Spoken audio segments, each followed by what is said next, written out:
माझं म्हणणं आहे आदरणीय आमदार दोघांनी आता राष्ट्रवादी काँग्रेस पार्टीचा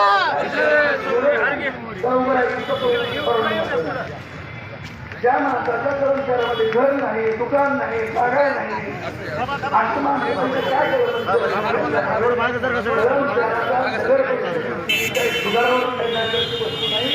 ज्यांनी दुकानामध्ये युवक वाटलं गेलं, त्यांनी पुन्हा पुन्हा केलं,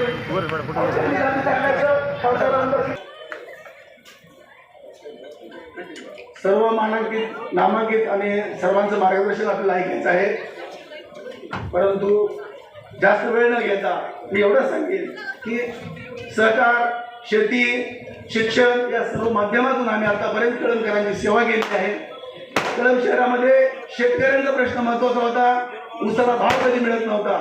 कायम ऊसाचा शाळा डिजिटलायझेशन कशा होतील, त्यातनं सुधारणा कशी करता येईल. तर एक महत्त्वाचं आहे की जोपर्यंत आपण शिकत नाही तोपर्यंत या समाजामध्ये टिकत नाही. म्हणून शिक्षण हे महत्त्वाचं आहे. पायावर उभं राहणं महत्त्वाचं आहे. उद्योगधंदे वाढले पाहिजेत. गुत्तेदारी करणारा नाही. आम्ही आमचं पहिल्यांदा विजन सांगतोय की कळंब शहरामध्ये डॅशबोर्ड लावून जिथं लिहिलं जाईल की कळंब शहरामध्ये निधी किती आला, कुठे दिला, त्या कामाचं इस्टिमेट किती आहे, त्याच्यावर स्टील किती वापरलंय, सिमेंट किती वापरलंय आणि सगळं बघण्याची जबाबदारी कळंब शहरातल्या प्रत्येक नागरिकाची असेल. या माध्यमातून आम्ही याच्या आधी कधी गुत्तेदारी केलेली नाही, पुढेही करणार नाही. त्याची आम्ही हमी देतो. लोकांसारखी खोटी आश्वासनं आम्ही नक्कीच देत नाहीत, एवढं सांगतो. आणि सन्माननीय आदरणीय सर्वांसाठी मी आता वेळ देतो. या ठिकाणच्या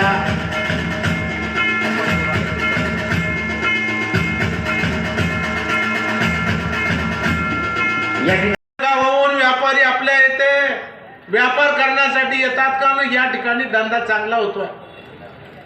या ठिकाणी दोन पैसे आपल्याला कमावता येऊ शकतात. ही ओळख इथल्या सगळं आमच्या व्यापाऱ्यांनी मेहनत करून केलेली आहे.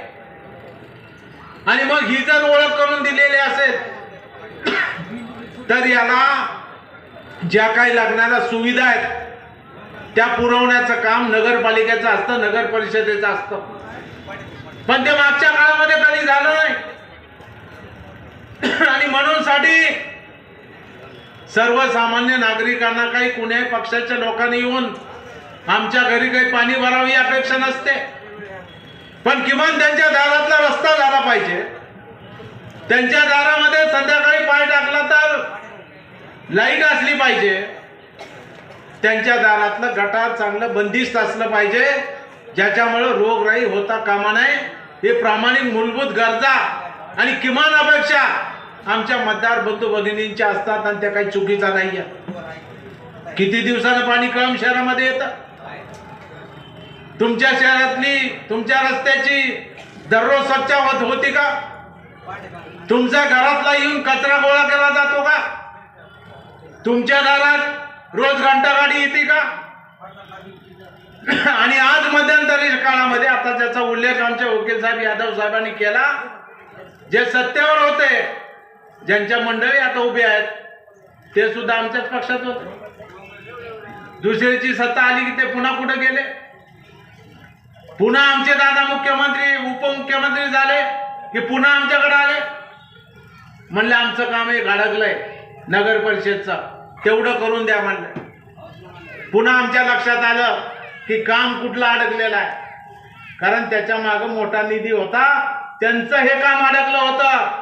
पुन्हा आम्हाला कळाले की यांना कळमकरांची काळजी नाही, यांना निधीची काळजी आहे. त्याच्या मागे दडलेल्या निधीची काळजी आहे हे आमच्या लक्षामध्ये आलं. आमच्याकडे काही नाही दिसलं की लगेच उडी मारली, दुसऱ्या पक्षात गेला. कुठेतरी निष्ठा ठेवा, लोकांची तरी निष्ठा राहू द्या. ज्यांनी तुम्हाला खुर्चीवर बसवलंय त्यांच्याशी तरी निष्ठा ठेवा.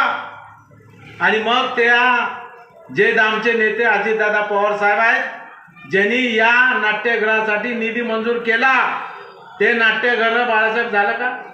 कुठं बांधलं नाट्यगृह? काय झालं त्याचं? का नाही बांधलं? का नाही कळमकरांना उपलब्ध करून दिलं? हा प्रश्न तुम्ही विचारला पाहिजे. तुमच्याकडे मत मागायला येत आहेत, काय केलं त्या निधीचं? कुणी टक्केवारी खाल्ली? का नाही ते काम पूर्ण होऊ शकलं? का नाही ते कळमकरांच्या सेवेसाठी आलं? हा प्रश्न तुम्हाला त्यांना त्या ठिकाणी विचारावा लागेल. आज आमच्या नगराध्यक्षाच्या उमेदवार हे जेवढे आला, मग तो कराच्या रूपाने येऊ, पाणीपट्टीच्या रूपाने येऊ, शासनाच्या अनुदानाच्या रूपाने येऊ, त्या 3 महिन्यात आलेल्या निधीचा काय खर्च झाला याचा लेखाजोखा कळमकरांच्या समोर मांडण्याचं काम दर 3 महिन्याला करण्याची घोषणा करणारे पहिल्या नगराध्यक्ष कोण असतील तर ते आमच्या मीनाक्षीताई भवरा. निवडून देण्याची वेळ तुमच्याकडे आलेली आहे, तेव्हा आता ही वेळ वाया जाता कामा नये. कळंब शहराचा सर्वांगीण विकास, अहो निवडणूक चालली आणि भांडणं होत आहे, भांडणं हाणामारी पण जातात, चापट गावल्या रक्त निघेपर्यंत भांडणं होत आहे. ही गुंडागिरी पाहिजे कळमकरांना? तुमचेच मिळ नाही, उमेदवार मांडतायत, हे जनतेला तुम्ही देणार आहात का? कळम आम्हाला शांत पाहिजे. हे इथं शांततेनं गोना गोविंदानं राहणाऱ्या जनतेचं कळम आहे आणि ते नेहमी शांत राहिलं पाहिजे, ही प्रामाणिक भावना राष्ट्रवादी काँग्रेस पार्टीची आहे. म्हणून जाणारा जर आमचा नेता राष्ट्रवादीचा माननीय अजितदादा पवार साहेब आहे, मध्यंतरी कुरेशी समाजावरती संकट आलं होतं अहिंसनामध्ये, कोण गेलं समोर? अजितदादा पवार साहेब गेले. सगळ्या कुरेशी समाज माझ्याकडे आला, औरंगाबादला भेटले मला, छत्रपती संभाजीनगरला. मी दादाकडे शिष्टमंडळ घेऊन गेलो.